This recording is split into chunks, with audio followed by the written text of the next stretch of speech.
জামাতের আমিরের বাড়িতে ইমাম মুয়াজ্জিনের সেই চাল পাওয়া গেছে। আবার আরেক জায়গায় দেখলাম যে সেইখানে সরকারি যে বরাদ্দ গরিবের মানুষের সেই চাল পাওয়া গেছে আমিরের জামাতের একজন লোকের। এরকম কিন্তু হচ্ছে, কিন্তু এমন অবস্থা মনে হয় যেন তারা ভাজা মাছ উল্টাই খাইতে পারে না।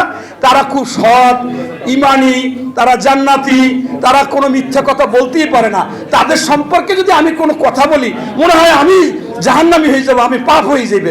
অথচ হাতে নাতে সাংবাদিকরা ধরে ধরে সবগুলো প্রচার করতেছে।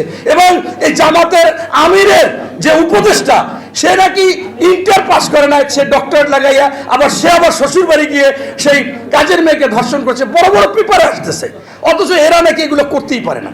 তাই সর্বোপরি বলবো যে আপনারা সোচ্চার থাকবেন, আমাদের মাধ্যমে যেন কোনো অপরাধ না হয়। এবং আমরা যেখানেই দেখবো যে ঘুষ, দুর্নীতি, সন্ত্রাস, দখল, চাঁদা, মাদক, ধর্ষণ, আমরা প্রতিবাদ করব, তাহলেই তারেক রহমানকে সহযোগিতা করা হবে। এই বলে আমি আমার বক্তব্য শেষ করছি।